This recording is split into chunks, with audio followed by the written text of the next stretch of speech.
computer, and obviously I'll send you later. So I want to thank my most talented CliStar partner, Andrea, and obviously a longtime buddy and talented filmmaker extraordinary, Kim Wang, for coming on to this Zoom. All right. I said that and Kim dropped out, so I'll let him come back. Hello? Hey, Kim, sorry, I was only saying a nice thing about you. I mean, I thought I'm not that bad, right? I'm like, damn, No, I thought Kim liked me. Obviously, he doesn't. He's like, I say 30 seconds and he like decides to drop out. But anyway, joking no, I aside, don't. Kim, obviously, we want to talk about various film projects, and the reason for Yes. this was originally I asked whether when Andrea and I got back, whether there's any film project, anything that Andrea can work with you, because obviously I Yes. trust you. I've seen your abilities, your capability, and it'll be a great opportunity for Andrea to learn the art under your tutelage, etc. So I know you mentioned about the vertical series. So we'll dive straight into that, and then we'll go on to the other opportunities that potentially we can work together on that. Kim, I'll let you dive in. I'm going to let Andrea have a say. Andrea, you want to say anything before Kim dives into the opportunity? Well, first of all, it's really good to see you, Kim. It's been a while. Yeah. I really hope you're doing good. We're enjoying Yes. Spain, and but we're gonna be back first about this. I know a little bit about the vertical world, but I want first to hear everything from you and then come with my Okay. comments. So Well, please. Okay. thanks for Kim, joining this. Right. So I don't know what happened. It got dropped out. You got frozen, and we got the system reboot. So I don't know what happened right now. Earlier, the signal was going on and off. Anyway, so I enjoy Spain. Tanya is actually in Bulgaria right now. She's also in Bulgaria. I think she usually go to Spain a lot too when she goes, but this time she didn't go. Usually she goes because she has a whole of friends in there too. But I think she's coming back end of the month. I know. She went to college in Madrid. She went to very close to where I used to live with my Yeah, family in yeah. Madrid. So she always Yeah. spends like a couple of Are you months a snowed in, day. Kim? Are you snowed in right now? We are, Well, that's better here. we have lots of snow here, and it's not going away soon. So it's a little crazy snow here. Good. So basically, what we do is, so I told you, so a couple of years, a year or so ago, we have a friend who worked with us, also Tanya's friends also. She has connection with China. She's a voiceover artist and all, and she started being approached by China. A lot of them, the vertical micro movie they call it, is huge in China. They're huge now. I mean, it's starting to start pick up here in US too. Not as much as China, but I heard even Netflix is planning to do a vertical series now. Netflix just trying to kill everybody, just doing everything everywhere all at once. So they when they reached out to us back then, we were very busy, we couldn't handle it, and because number one was the budget was not very high. They were looking at like 100 grand to 120 grand for like a couple of episodes, like I don't know what was the episode. I don't have it in mind, but they're very short. They're very micro. So each one is like a minute or two or less. But the way they works is some of them are really crazy, funny. Some of them are very silly, but it works for the microfilm because people like usually watch them on the subway or on the bus because it's like 2 minutes, 2 minutes. But what happened is the only trick with the microfilm is you have to keep them hooked. Almost every episode has a cliffhanger. Back then, before when we see a series at the end of the episode, you have to have a cliffhanger so they come back for second episode. And then if you watch an NBC and CBS series, they have a cliffhanger between commercial, so that they do something and it stops, so that you don't change of it. When microfilm is simple, but you just need a cliffhanger almost every episode, and it could be anywhere from a romantic comedy rom-com to my friend was doing was they actually did a werewolf series. So it's not big budget, but then again, if it's not big budget, but then again, if you do a lot, if you do it all year round, that also could end up to be quite a decent income source comes in, and it becomes, once it becomes popular, it gets more funding for it. So they came to us with that. They have a lot of things going on. So we doing, because we are very busy here, but right now January and February is a little slow time for us during the production time. We have not much production going on, but we've been very busy doing upgrading our system, doing a lot of training and insight going on. But for production, like editing part, we are super busy because we work for Ralph Lauren. So, we told you about Ralph Lauren. So that's going very busy. So we still do like 400 videos a week. We do 400 videos a week for Ralph Lauren. So that's like, it's almost like a microfilm. So basically we do like 20 seconds every week. So I have like staff that's, all they do is chunking out, these things. So me and Tanya decided maybe, excuse me. So we end up doing a short film before. I don't know, you saw some of them, and you probably saw some of them, the what's called the Jing'an Temple stories. So this client of us came to us, this Amy, the same Amy that we did the movie for. She loves us. She goes like, oh, every time we are free, she goes, if you have time, shoot something for me, create something for me. So this is one of an interesting friends and a client here. So her temple, Columbario, which back then we did a commercial. We shot a commercial, like a 30-second commercial. We bought advertising all over the place on social media. She bought advertising on TVB, like the Chinese platform, the TV station. But it wasn't causing any traction at all. She also tried putting newspaper, magazines, Chinese one, and she even did like a radio, Chinese radio, but they were not doing any traction at all. Excuse me. Sorry about that. So we decided to do something we decided to create a short film.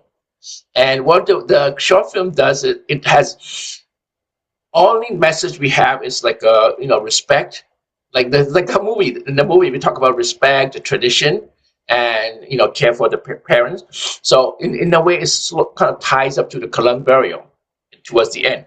So first we tried to do 4 of them, a short film, and it was a big success for us. She got lots of people coming, and and what happened was, we found out when one of the some of the actors that we used, like Phil Nee, he's actually he's pretty out there. He have done a lot of like a Hollywood type series. So he's like a B and C and D list actor, but he's been doing a lot, and he's a SAG. So basically, he's a friend of mine. So he said, technically, I don't do non-union film. They're not allowed to do, but he signed a waiver, so he doesn't promote so much because he's not allowed to, because as a union, he has to only do certain things. But he did that, and there's a couple, 2 other 3 actors who did that. While they were doing it, they're still an upcoming actors. After they came out, they got hired. They used it as a demo reel, and they got hired for another movie. So one of them got very famous, and there's a couple of series coming up with. And what he did was, and he got a following, and she reposted some of it, and these video became all viral. And that's how we saw that it was our way of marketing was not the traditional way. It doesn't work anymore. I mean, it works, but not as efficient. So only way to do is making something more viral, go viral, and then let it trend, So we finished that, and Amy told us she loved it. She wants us to continue to make more. But we have not been the time to write something yet, so we have to come up with an idea to write, because that's for us, writing is the most long time to get the story right. So we might continue to do more of that, or we might even also ask us if we can even change into a series of a movie. So apart from that, and then while we got into the bug, we started working on this, and we decided that it was actually pretty fun to do. When you were there on the Shoot a More Looking Glass too, right? Yeah. Yeah, so that was another fun project. So it was a short film, but it was we didn't it was still expensive in a way for a short film, because that was 22 minutes, I believe, the movie, but it cost like 70 grand to do that. Because the reason that movie cost a lot of money was because all the actors were sacked. So we had to go with a union actor, and also the location was expensive. Some of the houses that we had, there was like one of the place we rent was $7,000 a day just to shoot.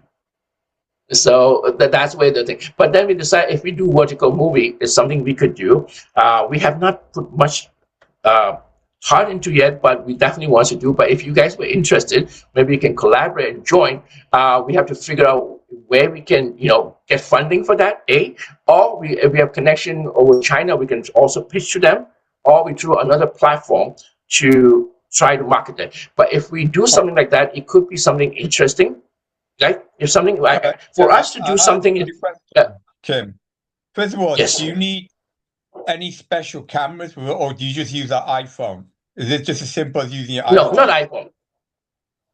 Yes, you can use an iPhone, but for us to be to do anything, we probably would never do anything with iPhone. We probably would be a full crew. It will be for us is very, very detailed and particular of every little thing. If you look, Amy's movie, every little thing, even in the background, the footsteps, the car passing, sometimes you don't hear it. We actually record them separately. They were not part of the movie. We go there.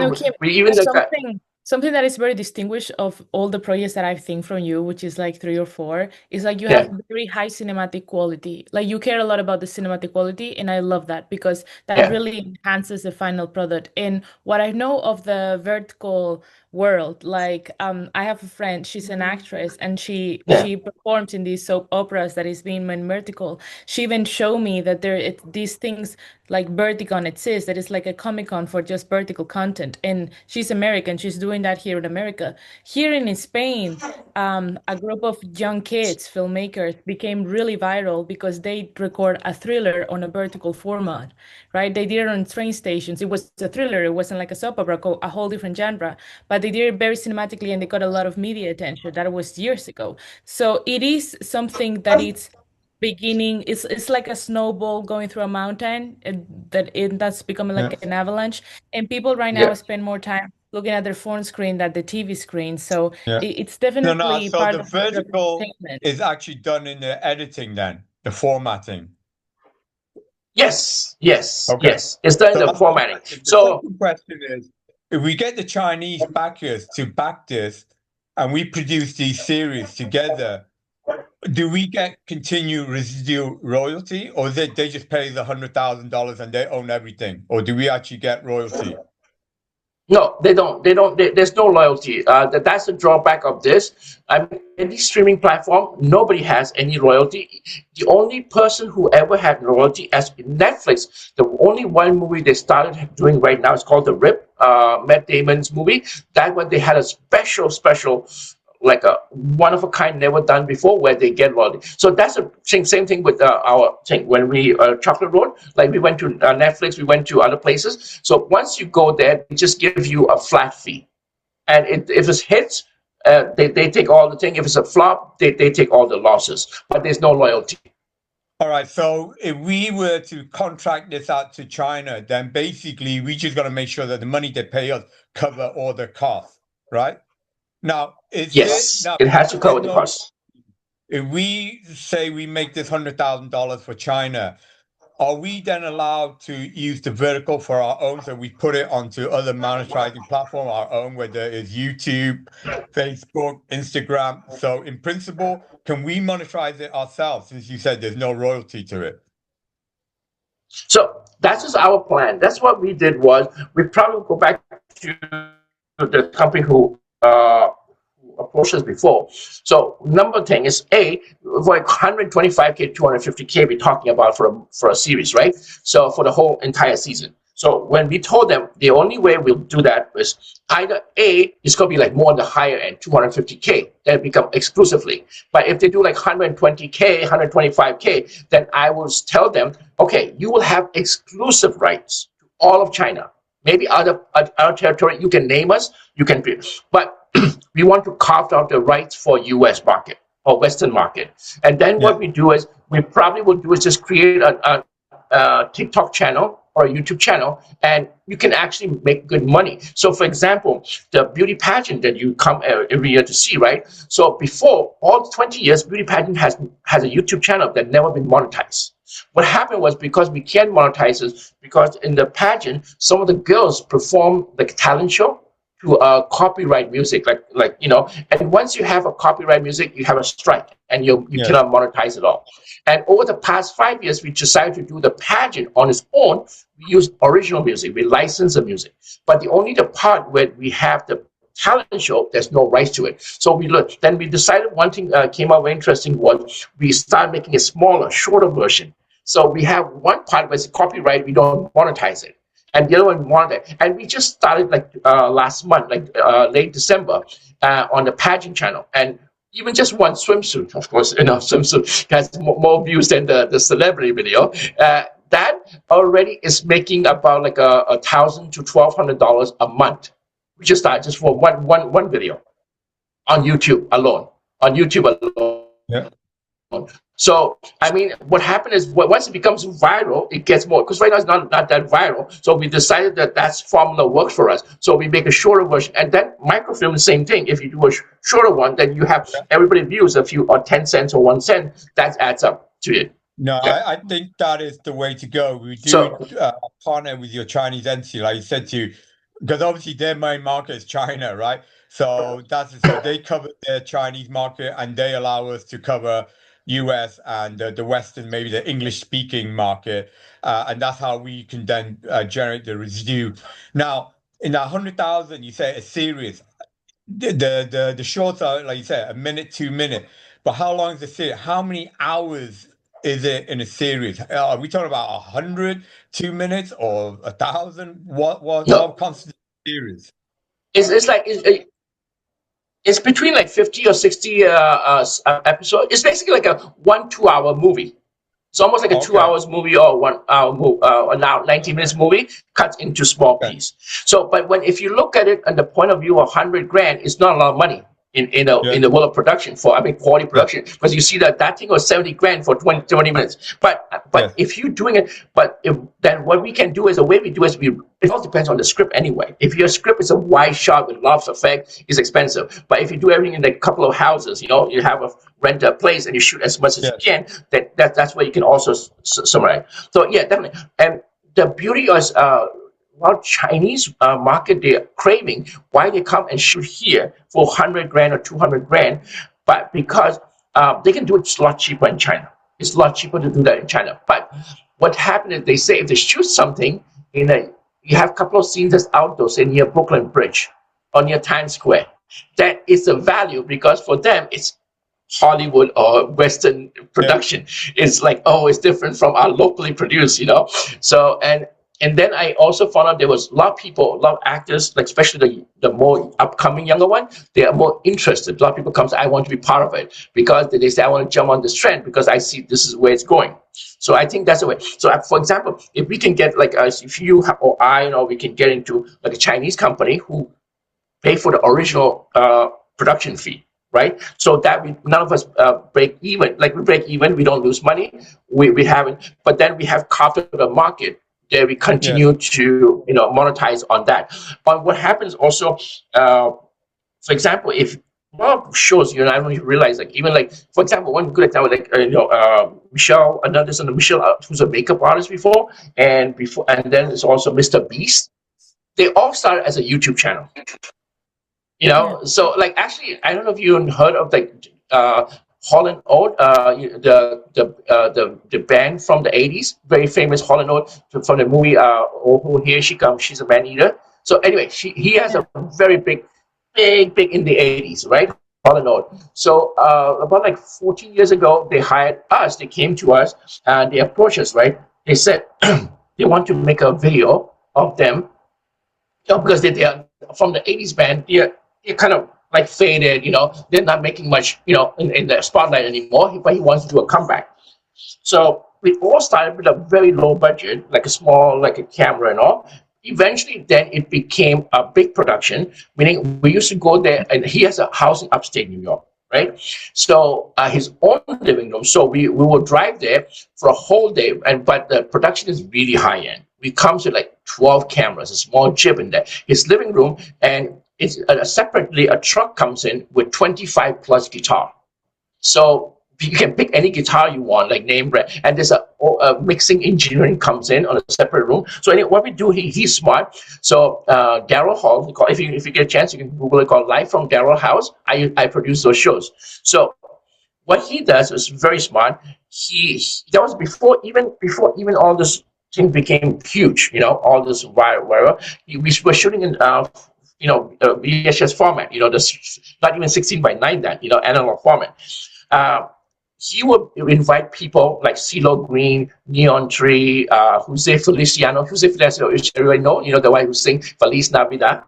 So, you know, all the singer, like, CeeLo Green, The Train, all of this. So he is super smart. So he would invite them, pay for them to come in, fly in and there's a van from the airport that picked him up and comes to his house. He has a big giant, like a barn, and he had bought 3 houses from different part of the world. US, I'm sorry, not US, and they brought it together, some historic houses, and he put it together in the middle of the house. It all joined together as his living room, and that became the studio. So very smart. He brings, like, for example, Neon Tree, which is like a more modern indie rock band. So he comes in, no rehearsal. They sit down, and we have a 5-piece to 6-piece band. The drummer is Brian, who's a drummer for Madonna, like famous drummer, right? And he comes in. Right, they come and there's fully like 250 microphones all over the studio. Everything is recorded like a surround sound and thing, and there's no rehearsal. They sit down, and the deal is the guest comes in, jams 3 songs of his, and then he will jam 3 of their songs. So they record it, and there's no editing. But what happens is they sometimes do it 2 takes or 3 takes in worst case. Usually 1 or 2 takes, he said, that's good enough. And that's it, I'm done. And we move to the next song. So basically they go in there. For example, when Jose Feliciano came in, it was like amazing. Like, he's blind. The guy who sings Feliz Navidad. He was actually doing the little drummer boy from his guitar. And even Daryl Hall was stunned. They stopped the show, and then they had to listen to it, but they have to agree to a ticket. He was playing the drum from a guitar. He was plugging it and sounds like guitar. And then he was other song he was playing like he sounds like a harmonic, but it's from a guitar. He just plug it. Just like we're using like tiny thing and doing it, making it sounds like that. So I mean, they have a lot of talent. So CeeLo Green comes in, Neon Tree comes in, all this big, So what's smart was he's introducing the young generation audience to him. And all the 60s and 80s, audience comes to him, to their channel. And then it became, originally it was just for YouTube. It ran on YouTube for a little bit, and then it got bought up by a big company and became a Palladium. Palladium was on WB11 before. That ended up doing it, and then it became a syndicated show. And from later on, he started being very famous back again in the spotlights, and then he started touring Paul. So when he goes on a tour, you go in if he goes in the Brooklyn or the stadium, and the stage is dressed up exactly like his living room. So it looks like it's come from Live from Daryl's house. So it's almost exact same branding. So we did all those videos for them, and we know from a fact was, you don't even have to start but I think you have to start with quality though. Of course, very important to start with quality, but you don't have to be expensive. You don't have to have 1 million or 2 million to start it. You start small, and once you get viral, it's that YouTube was paying a lot of money for it, because it's his own song. He has rights to it. And then it was generating so much. Then there was agent, there was manager. So towards the end of it, there was so much more people in there right now. Yeah. So I think definitely you can do that. So for example, if you try like 125K, let's start with 125K. Somebody comes in and put that money in, make it done, do it. At this point, if you go to Netflix, I don't know where I have an agent. So my agent is Cindy Carroll, right? That's Chocolate Road. So the way things works is everything is a gatekeeper. Unfortunately, there's still a gatekeeper in Hollywood. My film, I can't go to Netflix directly. I know a friend who we made a call. We have the Amazon Prime, the CEO, the VP of Amazon Prime, was on the phone with me because a friend made a call and said, he had to take a call from my friend Kim, But when we talk something, they do that. But eventually they do is they were like, okay, that's great. I want a movie, but we still can't go to them directly.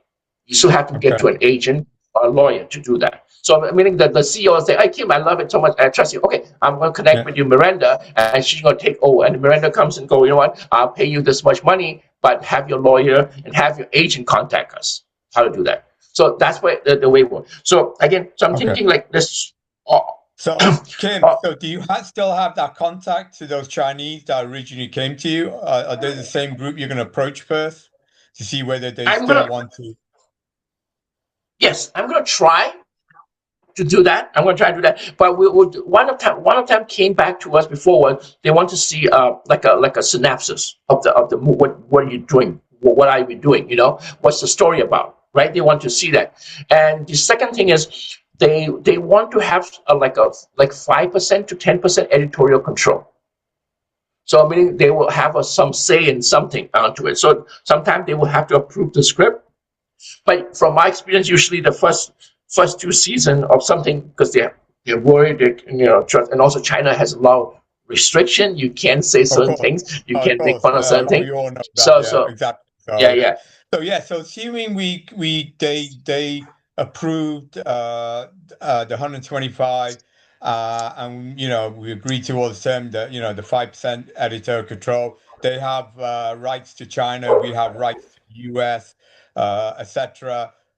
What do you think would be the main role specifically for Andrea that you feel would be a best fit that she can bring, whether through her acting, through her script writing? What do you think is the best fit that you would consider for Andrea? Maybe Andrea should also discuss and say what she particularly wants to do. Maybe I'll let Andrea go first. Andrea, yes, go ahead. Capacity role to contribute to what Kim is trying to put together. Well, I think what you're doing is incredible. I mean, it's exciting, of course. As you know, I'm a filmmaker as well. I'm loving part of this world. I don't have your experience, of course. I don't have the years of experience that you have, and I have a lot of respect for you. Even though I also write and direct, right now I told Leon that I want to focus on my acting career because I started as an actress.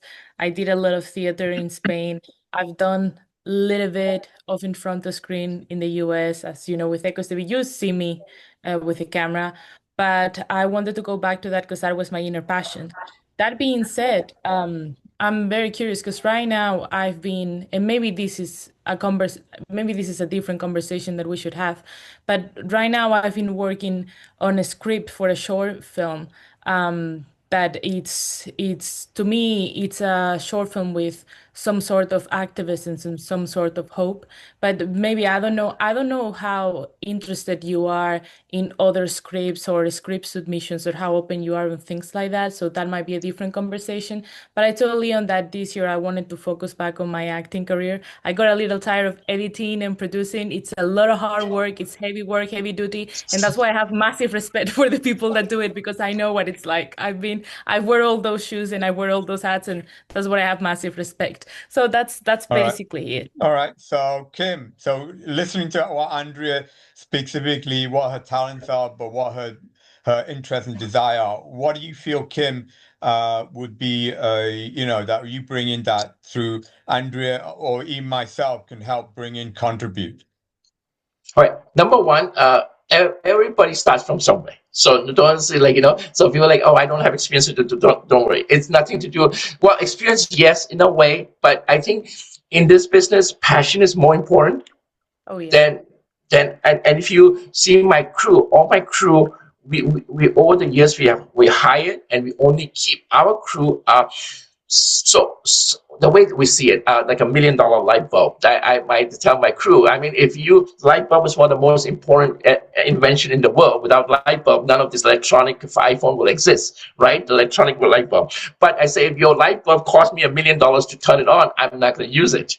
So basically, I have a crew who's really, really good, but they have a lot of attitude. It brings a lot of negativity to the set. We'll never hire them. And they have crew here like Renee, who's you come on the Met also. He's been with us for 23 years now. He's working with us 23 years. And then we have people we have older crew, younger crew. We have like 22-year-old, 21-year-old crew, but we all keep them because number one, I tell them, skill, talent is yours, right? Talent is yours. A skill, you pick it up as you go. But I can teach you skill, but I cannot teach you attitude. Yeah. So yes, if you think, if the way you're thinking doesn't work, it doesn't work. So we usually follow. So, and also the way we work, film set it's very stressful. Film is very stressful on the set. You know why? Because for example, even like $70,000, for 5 days, that's like $10,000 a day. And if you go to a bigger budget movie, like every minute is $1.5 million, $100K. So if you wasted a minute late, that's the money gone. Because so having said I was in the Star definitely. Trek movie, and they slapped me for making a mistake. I was in the Paramount movie for Star Trek. That's like a $150 million Yeah. movie. That was in Arizona. So I made a little minor mistake, and the director came over here and slapped me. Really? Oh. Yeah. But he apologized later to me, but he's talking about the pressure, right? That 10-second me screwing up probably cost him about $100,000, so, but no, I did think the director was Jonathan Frakes. He played the Commander Riker in the movie. But I know him. I'm sorry on that. Don't worry, I'm not going to wash it. Oh, you slapped me there. This is treasure. I'm going to treasure the rest of my life. Yes, yeah. He was cool. I like all the episodes he directed a lot. All the episodes that he directed, I watch all the episodes. I mean, that's the golden age of Star Trek. I love them. That was I'm not crazy about it. Anyway, the old one. So back to it. So number one, set is very important. I was thinking, so if you want to, number one, I think the first thing that came on mind, me and Tanya was talking about, you can be a talent actress on the thing, and the way we can do it, So the beauty about is if we create it, because we kind of have a little power in the save because we have our workload. So when they come to us, even like their studio, they say, I need you to do this and do that. But for us, it's a little different because we're not student film. So they can't go, because we can show you our library. We've been doing it for this many years. I say you have. And number one, if you hire us, you have to trust us. You have to completely trust us to do some creative. Otherwise, it's not a fit for us to be partner with you on that. Because for us, it's very critical about quality. We call it every picture frame is a painting. So every frame of 30 frames a second has to look like a painting. So we go fuss about little thing on the site that you never see on the film, that something came out a little bit scratched on the wall. We actually remove the scratches on the wall of the frame that we never notice in there. So anyway, so we want everything to be done quality-wise. And the beauty is when we doing the thing, which, for example, let's say, I'm just putting one example, it could be any series, right? For example, a werewolf movie. Then we can write a character that's yours based on that, and the way we write it keeps it on the cliffhanger. So second season comes in, it continues. It continues. So I think that's number one. You can definitely start with that. I think that way, and you can build up from there too. And again, it's all in the writing. It's in writing, right? If the writing is good, the character is something. For example, we tend to, everything I want in the writing is either you love the character or you hate the character. You have to. You can even hate somebody so much you want to punch that face of the person, but you keep watching it because in Game of Thrones, the bad villain is such a bad villain that you want. So when they die, you want to see them die very badly. But the thing is, these characters. So it's all about character. So acting comes in a little play too. I mean, of course, we direct, we'll lead it, we'll give it time to make it work. We usually do a lot. Our actors, we also do it. We do rehearsal. We have reading.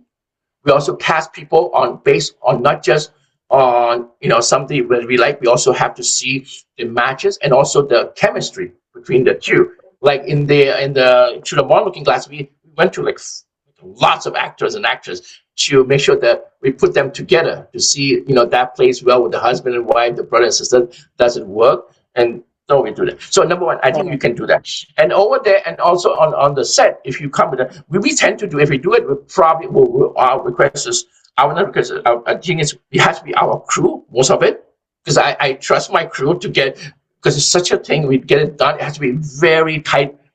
Everything has to be very precise timing. My crew if they're on time, they're late. We call them.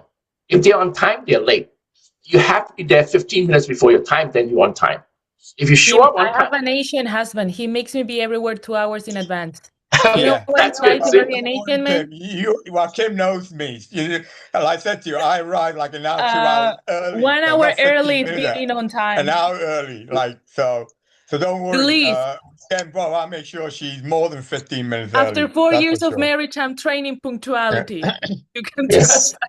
Yes, I love that. That's how I love to you guys about you, and I know Dr. Leong Quick for a long question, time. Kim.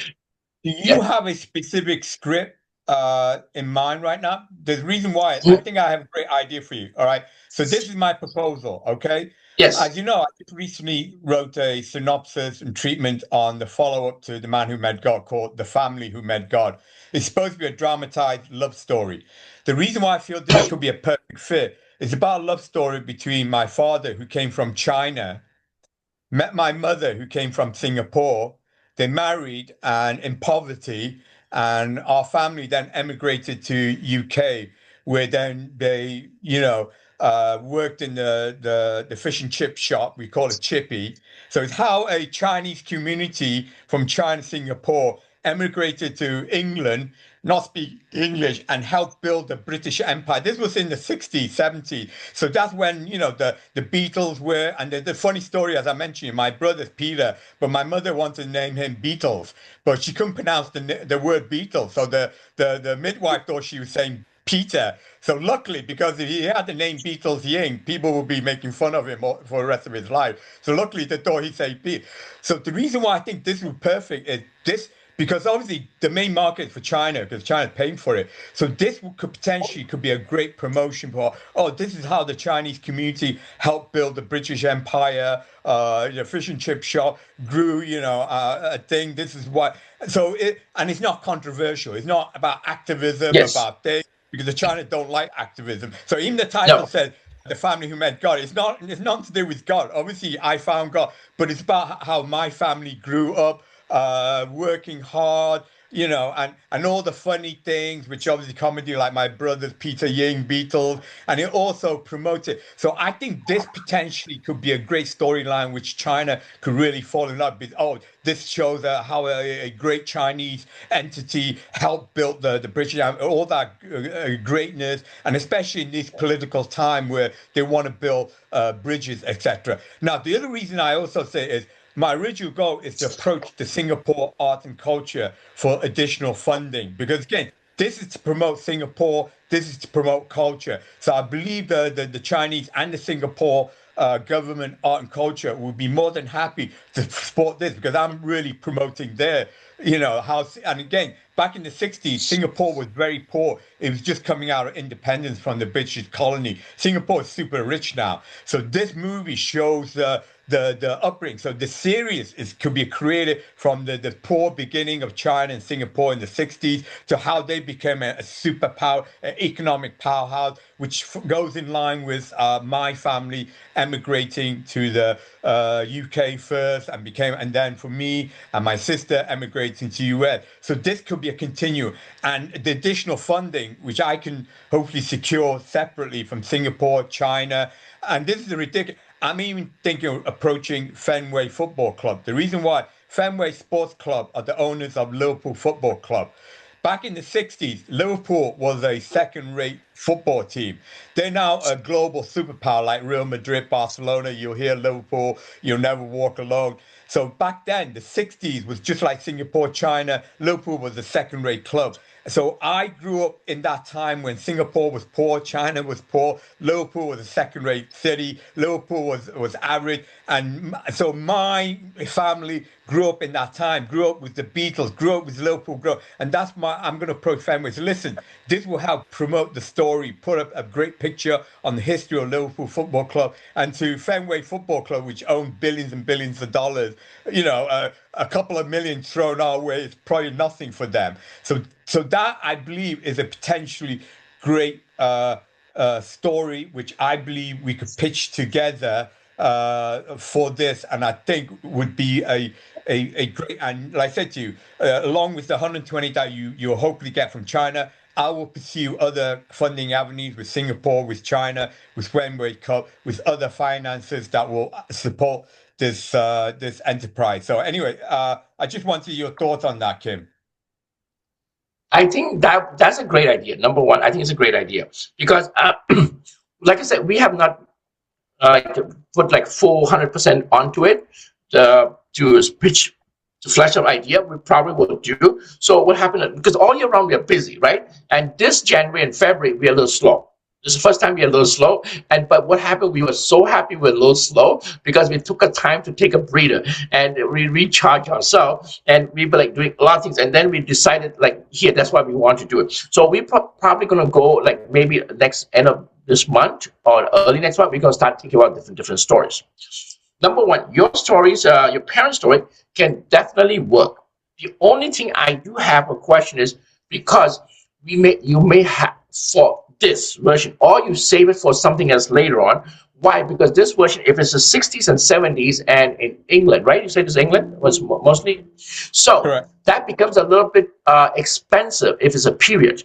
Because now you cannot have it. For example, if you're like a low budget, right? We can tell the actors, bring what you have. We'll pay you $20 for the, to dry clean your shirt. But you bring what you have. Show me what you. So that's what we've done. Some of them, some of them you have the jeans you can do. But well, if it's period, we go into a different territory.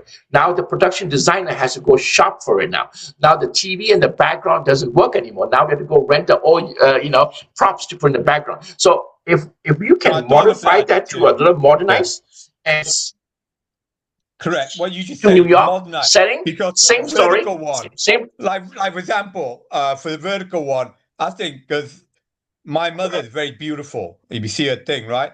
So Yes. I'm thinking of actually casting Andrea as my mother because you see, she looks a bit Chinese, right? And she's black hair, and she's beautiful like my mother, right? So we could like modernize it and make it into like a comedy, right? Which is what the Yes. Chinese. So we don't have to do it. Now, my goal is that for this startup, we do it like a modernized version, but follows all the storyline. Like this Chinese, beautiful Chinese woman in Singapore met this handsome Chinese sailor. We can sort of modernize it, but just now, say, I get Singapore government and the Fenway Football Club to say, we love this story, we'll throw 2-3 million into it. If we have that budget, then we do a separate all-in-one period using AI or whatever, right? So that is my goal, is that we start with the goal of let's do it as a low budget comedy type modernized version of the story, right? The same story, the comedy, like the brother who is Peter, but the mother really wanted to call him Beatles, so we make it that funny, that kind of thing, and we keep the budget low, we even a chip shop, we just show it the chip shop that we don't really do a scene of Singapore, right? We just make it like a modern scene of it.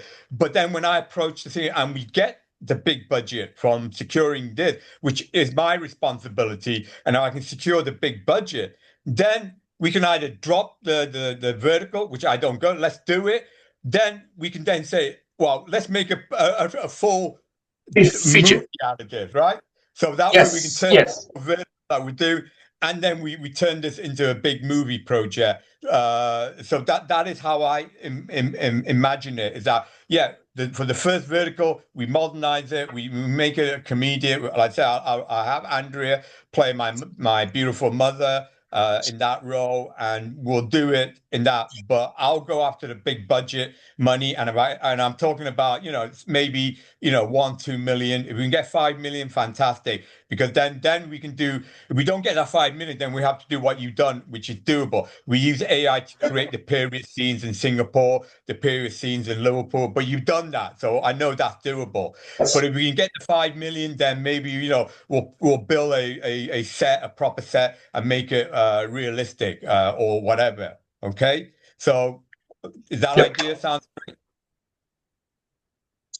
I was going to come to that. I was, while you're saying earlier, I just wrote a bunch of things. So Singapore, now that you mention it, I think it's a very good resources, right? So I was thinking, so either you do it this like a low budget, exactly on the same page, a low budget, like modernize it. But the story seems very unique because I'm actually, we love it. We want to work on, I want to work on a period movie. So I don't know if we told you also, we mentioned before, I actually optioned a book a while back, 2 years ago, optioned a book called Undaunted. It's on Amazon right now.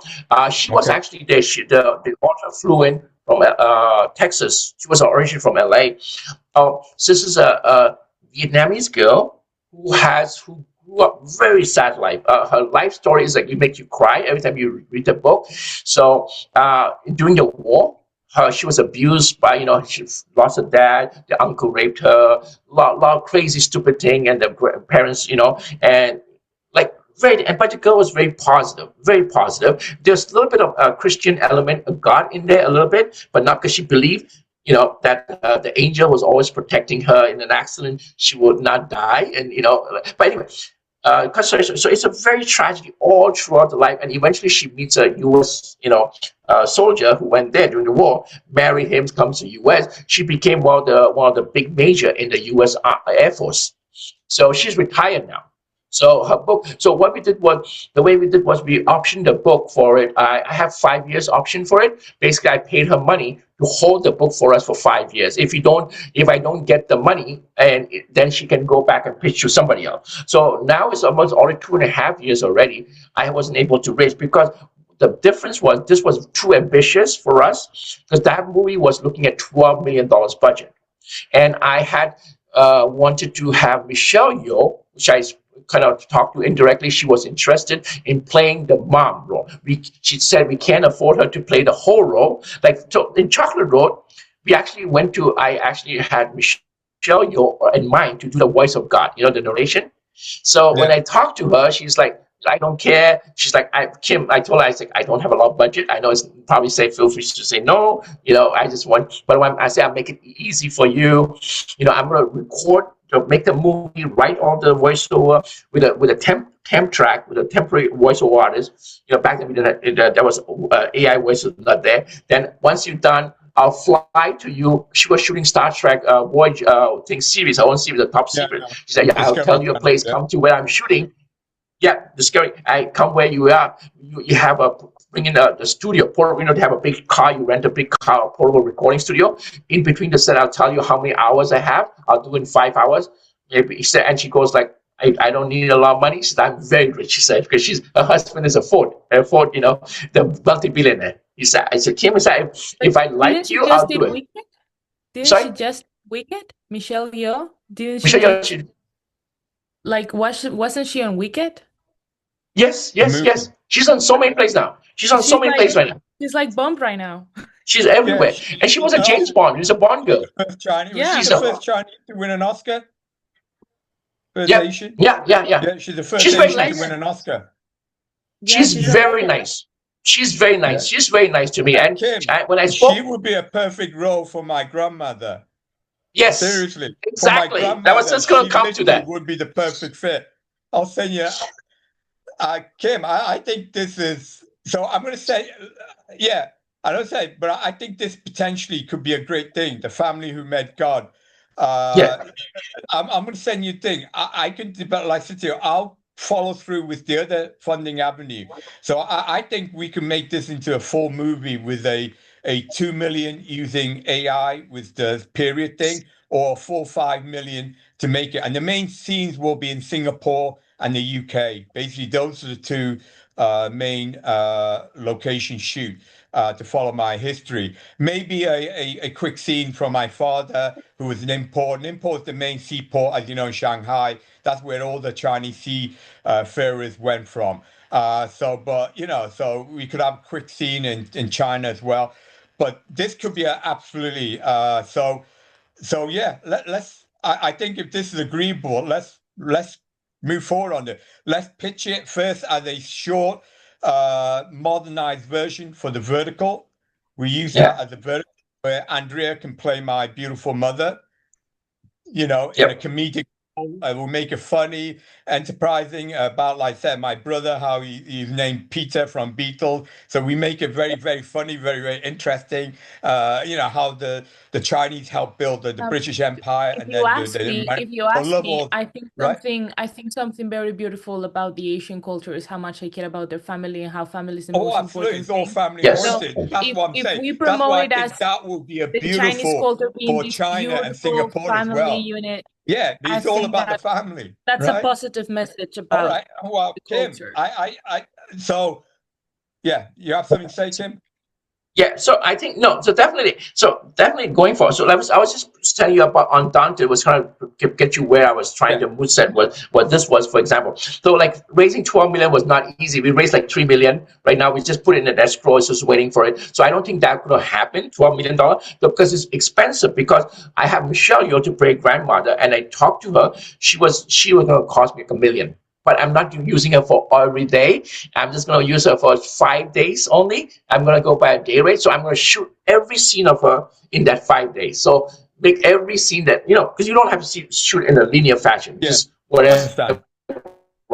Yeah. So that's right. So I think so. Number one, so when you do it as a Singapore culture, so I would take for something like that, your movie, which your parents want. If you do it like a traditional way, I wouldn't even go for 10 million or something. I think that's not the thing to go with. Go with 1 to 2 million is a good number to go with. Yeah. Because for me, as a team, as a producer's hat, I need to see, where can we sell? Everything I make has to make money back. Otherwise, that people will not gonna put $1 million in my next project. If I show them a bad record, I say, they tell you, oh, chocolate was great. How much money do you make? I have to show them this is what I made. That's what I did, and they go, okay, you know what? Fine, I'll put that money into it. So $2 million is a sweet spot. I would say even 1.5, you call it green light.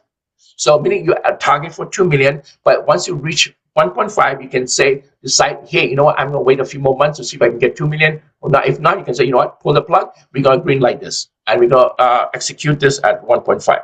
So then we have people like Michelle Yeoh, and I will even bring other people like a B-list. You can't afford A-list. I have some connection we'll do. I will come down to do a day rate, 1 day or 2 days, and we write a role into it, because that's what is called the marketing value. For example, if you can do a romantic comedy, rom-com, you will not make any sale unless you, like, for example, I'm just throwing a name out there, Jennifer Anderson. Jennifer Anderson do it. Romantic comedy, drama, you need a 1 or 2 celebrity in there. If you do a horror movie, if you do a Godzilla movie, you don't need anybody famous, because horror is the thing. Godzilla is the name, But for romantic, so you be like, so Andrea can be the main role, whatever, and we have other people playing the main role, but we just need to have 1 or 2, like B-list as an extra, and I think that will go for it. I think that's a way to go. I think that should be your goal. And then I'm in the meantime, doing the budget for it right now, Kim. So give me a few days. I'll get the full budget in. I'm not going to budget Michelle Yeoh. Well, I'll budget like $500,000 in there, okay? But I'll do the full budgeting, above line, the whole budget. I'll send that with you. I'll send that with the synopsis and the treatment. And like I said to you, the beauty of it, I already have the published stories, right? I already have that. I don't want to sound too arrogant. Recognition around the world. So there's a little bit background history to me. In fact, I'll tell you now, the Chinese know who the hell I am, because I'm a nuclear physicist. I'm not going to go into too much detail in that, okay? But let's just say I'm well known in China, right? And obviously the Singapore, because I'm Singaporean, born Singapore, they'll love that the Singaporean grew up for nothing and became this great entity, etc. Like I said to you, through the family. So I think there's a lot of pluses for us to get a lot of traction in the Asian. And then, like I said, because we grew up in the UK and all that, if I get the Fenway Club to support it, because it'll help promote the local thing, there's a lot of crossover, East and West as well. Okay, so Kim, do you want to sign a formal agreement, or do you want just let us talk about it, let us see, or how do you want to move forward on this? How do you? It doesn't matter. It doesn't matter for us, so don't worry. But I have one question for you. So we trust each other, whatever. You want to say something? I have a question for you. Now, I know you have your own script, your thing. How how are you to open you up to getting input from us? If me and Tanya have a question, 100%. If you told me, Dr. Ying, pardon me the word, there's a lady here, but she knows I swear a lot. Dr. Ying, shut the fuck up. We're the expert. We're going to write the script. I'm going to say, yes, Kim. no, That's it, right. no, I'm a nuclear physicist. If you start trying to tell me about physics or whatever, then Kim, I'll tell you, shut the fuck up, Kim. I'm the nuclear physicist, okay? So I'm 100%, not 90%, 100% thing, for you and Kim to say, listen, we're the expert. We know what can be commercially written thing. Then I am 100% Kim. And again, I trust you. And Andrea and I seen your work, so we know how great your work is. So that's why I said to you, thank you, like, thank you. you're the expert. You're the movie maker, not me, right? So no, I am 100%. 100. I can write the first draft because obviously I know my story, but then you can chop it and take it or whatever. But you and Kim have Okay. 1% artistic license to make sure that, because I wanted to succeed. We all wanted to succeed, right? I want my story out there to tell about my family, because that's my legacy. And obviously, I want to make plenty of money like you guys. So at the end of the day, I'm smart Yes. enough to know, let the expert do what they want to do. And when it comes to making a movie, my wife is way more expert than I am. And you and Tanya are way, way more expert. So hopefully that makes it clear. 100%. All right. We have to ask that because one thing you can also know about us, we are a strong believer in the original sources. So, for Okay. example, I hate the movie like in Netflix they have The Witcher. The Witcher Yeah. was based on a game. First season was that. The second season they changed the whole source of it. And they came up and said we hated the movie. The writer, the executive producer, I hate the movie, Yeah. so I'm going to write the way it is. So for my problem, why are you writing why do you buy the rights to a movie and you destroy the movie? If you wanted to create something, go and create something original. For somebody comes and say, I want to have one race to play this one. I say, okay, for me, I don't care if you want to have black one. If you want this 007, this 008, 009, you can continue the character based on that university, but don't change it. So I respect the source material. A lot of movies gets it and they destroy Appreciate the that. source material. Yeah, and you know why? Because this is very common in Hollywood. It's all ego. A lot of showrunner comes in and say, you know what, I want to make it my own. So they change this, they flipped it, they add to it. So the only thing we will do change is only number one, we're thinking about creative process. Number two are the market value, what sells or don't sell. For example, China will say, it's a big market. If you want to get the money, they go like, you cannot talk about this, you cannot talk about LGBTQ. And some people say, I need to push that into it, a flag in there. But then you can put it, but the problem is, I'm saying you're just preaching your movie to one side only. And the other side will not see it. Controversial. Yeah. Yeah. I mean, I don't even mention God in the movie, right? It's in No, the you title, can mention. but it's not even in the movie, right? Yeah. I think you can mention. No, I think you definitely should mention, but it has to be, even you mention, it has to be very creative way. Like, for example, you can tell people what it is, but not on the face. Not like your movie should not lecture people. You're not lecturing, but you tell it in a very creative way. Yeah. Creative way of telling it. Leong's mom was Buddhist and she worshipped Asian gods. In fact, my sister-in-law Shirley, she still has the statue of the Lord of Mercy that she used to pray to, and she used to do like Buddhist rituals to pray. And my sister-in-law told me about this. So you can even talk from that perspective if that's more suitable or suitable. But I said to you, the crux of it is in the family value. How my family grew up from China, Singapore to England. So it's really the family dynamics. That is the crux of the movie. And there's nothing controversial about it. It's just how a poor Chinese community family migrated and lived their dream in the UK and then America. And that's it. It's an uplifting story. That's the beauty of it. It's a family-oriented. It's an uplifting story, and it has a little bit comedic thing, like I said, regarding my brother or Beatles, right? So it has all the flavor in there. And the reason why I believe China, Singapore thing, it also brings how those empires came from nothing in the 60s. Like I said, Singapore, China was a third world country. So it shows how those nations build up. Same with Liverpool. Liverpool was a broken. When I was there, it was 25. A quarter of Liverpool were unemployed.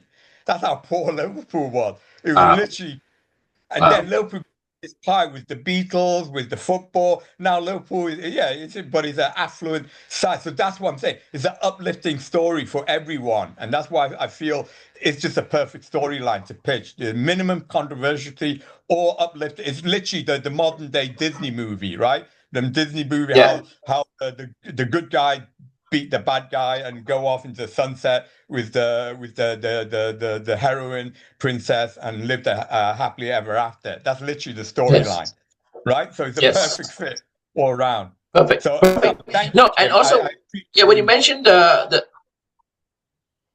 you also went on the Second Avenue. You mentioned about Singapore thing. This is a thing. It's a big thing. It's not just a thing. Yeah, So, for example, we do a while back. We did a Miss Chinese pageant. We went to all over New York State. We shot a reality show kind of thing with. yeah. And New York, I love New York. The tourist department actually paid us 250 grand, 250K Wow. cash, Yeah. and they provided all the places. We went to Saratoga. We went to they pay for all the trips. Like we have a bus going around, like shooting, no, make it go viral.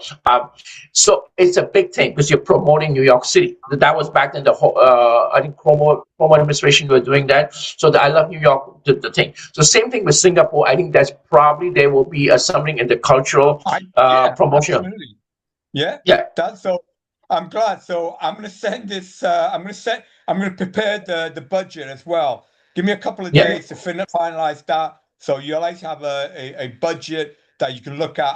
I think it's pretty reasonable budget. And as I mentioned to you, even before you messed it, I said the firm budget would be around 2 to 3 million. I think the 1.5 would be a sweet spot possible. I said to you, but if I can go to Fenway, Singapore, China, then in principle, there's no reason why with their backing we can't get this into a bigger $5-10 million budget. yeah, Feasible, yeah. but yeah, no, that's great. I have a I question.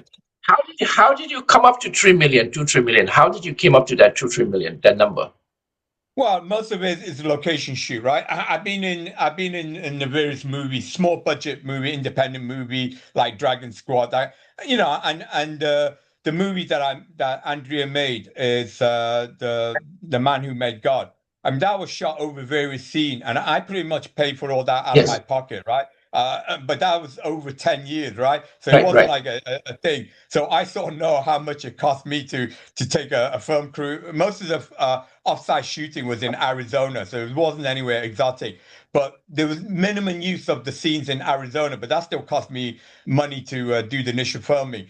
Thankfully, most of the scenes were done in Istanbul. But we went there on a conference, so most of the scenes there. So I estimated what the cost, but that was a low budget independent film. Now, thankfully, because of Yeah, Andrea's talent and skill, she managed to edit that and create a masterpiece that's multiple award winning. But I don't want to be going down that budget here. I want a more realistic thing. So, and I've been in business long enough to know how much it costs to have a crew set out there. So that's why it's costing, a location shooting, the team that you have, the hotel, the airfare, all that is the main cost, right? Of course, you have yeah, a superstar like Michelle, yeah, they have to pay $1 million. yeah, That's going to eat up a lot of your budget. But that's why I wasn't estimating a big celebrity that was expecting, unknown, like a horror movie, unknown yeah, yeah. players that would do. So the star. But like I said to you, maybe we could scale it up and get Michelle Yeoh would do it for 500,000 and make it a really commercial thing. Then like I say, it Yeah. could be worth it.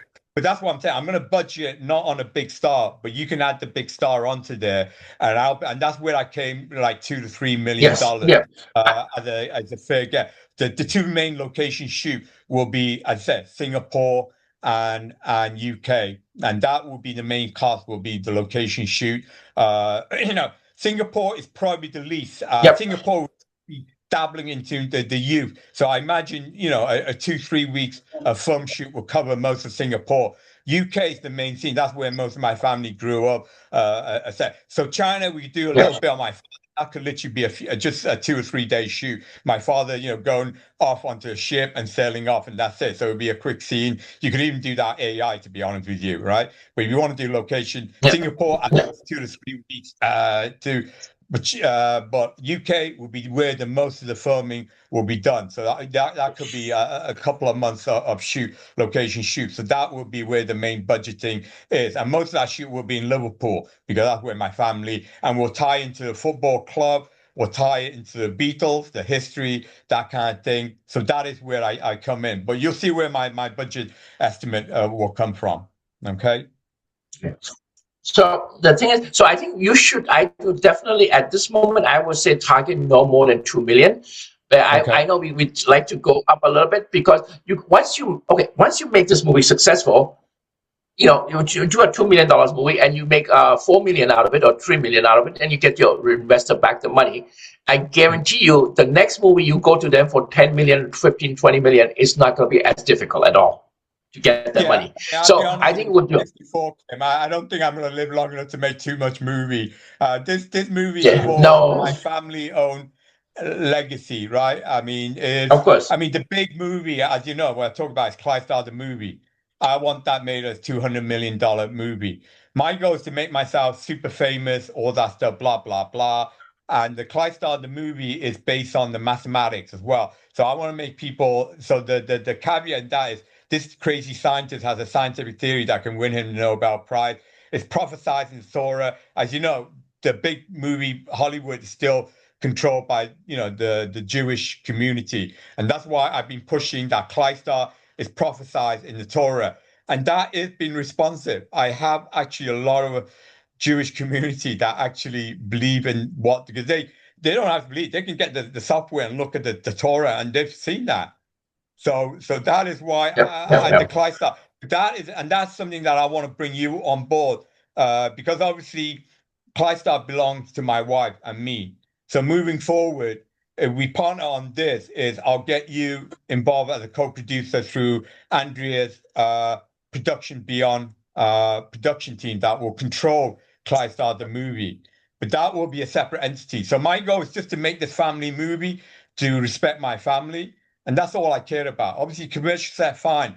But I don't imagine after that, I'm going to follow my path to try and promote my science, try and promote my thing. And that will hopefully promote my Clydesdale the movie. So, but obviously, if it becomes mega successful, then my wife and you can leverage that to make more movies. I have no problem with that. But that's not my goal. My goal is not to continue to make more and more movies. That's not really my interest. Okay? No, they're saying, because when you say 200 million, I say you don't need to have a budget for 200 million to make 200 million. Meaning you could get a movie for like 80 million or 70 million. Oh, yeah. But what happens is you can do it, but with a kickback and on the residual. So for example, Jack Nicholson did the Joker, and he did a very smart back then. Decided not to take a big salary. He just paid for his expense, and he took I think 10% or something of the movie, and he ended up making 80 million back then. Yeah. Because of the high act. You offer him 10 different budget, it could be all done. Because also doing a 1.5 million movie is a lot more easier to raise than 3 million, and it's a lot more harder to raise 4 million. So I think you can start with 1.5 and go with that. And number two, Michelle Yeoh, I'm showing 1 million, may not necessarily be it. I can probably, if the script is enticing, she might come say, I'll do it for 250K. It doesn't mean like you don't do it. But what I'm saying, but what happened with all of that the problem when she said 250K, you still budget 500K, because not only that, but she doesn't come alone. She comes with an entourage. She flies only first class. She flies only first class, and you have to have a hotel room and a trailer park, an assistant, two assistants, and a makeup artist dedicated to her. So those things add. And then being a SAG, you have to pay her 401K. You have to pay her, other things. The union. This is where I think. Most of my grandmother, all the grandmothers will be filmed in Singapore, because that's where my interaction with my grandmother is, of course, I think. But this is the thing, is the scene we lived in, basically a poor, ghetto. This was back in the early 50s and 60s. Singapore was very, very poor. So for Michelle Yeoh, like you said, you could film her 3-4 days on a relatively easy film set, because the film set is not like a glamorous mansion. It's literally like a ghetto, right? You can set up a ghetto poor. You can find a poor anywhere, right? New Jersey, whatever, and just basically take film it there. We could budget her costs to be minimized, so we don't have to fly 10 of her entourage to Singapore. Although we have enough budget, that's what I would like to do: fly her and a thing to Yeah, Singapore. of course. Yeah. Around her minimum scene, because like I say she'll play a relatively small role in that because she's my mother, no, my grandmother. Because obviously the focus will be on my mother and father. So, but anyway, definitely. Kim, this has been a very, very exciting production. I think super exciting. I appreciate the time. So let's move forward on this.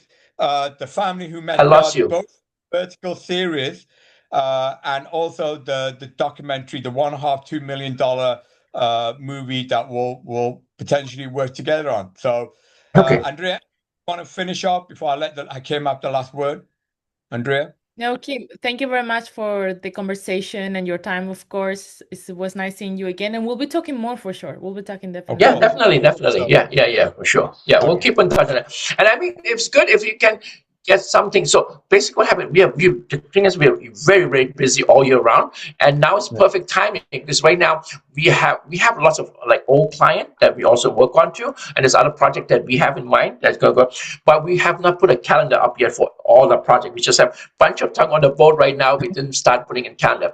If we have something happen in the next few months or 5 months or so, that's easy for me to lock things up. If we decided, we don't have to have a lock, which is this is a target date. This is what we want to do. This is a target date what we want to do. Then we can do is I can start locking some calendars off too.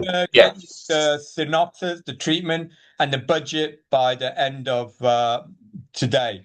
Okay, so you have something that you can look at. So because obviously you're gonna, like I said to you, you're gonna look at what's realistic or not, and you're gonna change. You're the professional, but I'll get something to you so that you can at least review it. So it's the foundation of this, what I believe is a potential great movie enterprise that we can work collectively together. And I think it would be a great platform for the support from China, Singapore, and Liverpool, because it'll put them in a great light. So potentially we get their backing, then we really could make this into a big movie budget. But like I said, we'll work one step at a time. So let's start on 25 vertical thing. So thank you again, Kim. God bless you, sir. And Tanya. Thank you. Take care. God bless. I'll try to get back to you end of this week, okay? Everything. Now, it's going to take a couple of days to go through everything. Perfect. I'll give you the detail by today or tomorrow at the latest, and then you can get back to me about the feasibility. All right? So you want to say something? One quick question. What's happening with mandatory? I guess you guys are not going to the LA. I'm not going to be able to go to LA one the screening. I know. Me and Andrea already, like I said, bought our ticket, but because we non-refund me, so we lost the price on our ticket because I have to wait here until I get my green card. But we are doing the Times Square. That's 99% guarantee doing. So it's managed them just booking the Times Square. That would be May. So obviously you and Tanya are invited to the red carpet in the May event. And we're going to be doing the Carnegie Hall for Manatorium. So that is still absolutely on a go. So okay, yeah, cool. But this I'm definitely working with you on the thing. This is my family. This is my legacy. So this is more juicy, more enticing for me and my family. Thank you again, Kim. God bless. Okay. Thank you. Bye. Thank you. See you soon.